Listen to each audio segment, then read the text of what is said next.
Mwenyezi Mungu tujalie uzima na kutuwezesha kukutana hapa siku ya leo. Kwa mujibu wa ibara ya 91 ibara ndogo ya kwanza ya Katiba ya Jamhuri ya Muungano wa Tanzania, Rais wa Jamhuri ya Muungano wa Tanzania ana dhima ya kulifungua rasmi Bunge la Jamhuri ya Muungano wa Tanzania.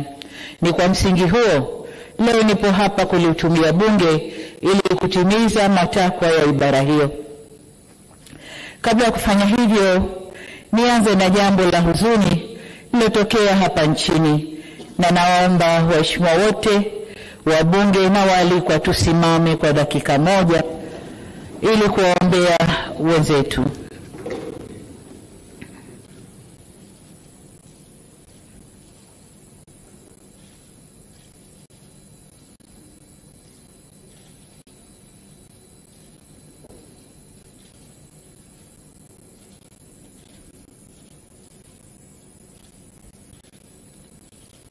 Waheshimiwa, tukae tumwombe Mwenyezi Mungu aziweke roho za waliopoteza maisha kwenye vurugu zilizotokea tarehe 29 siku ya uchaguzi hapa nchini kwetu.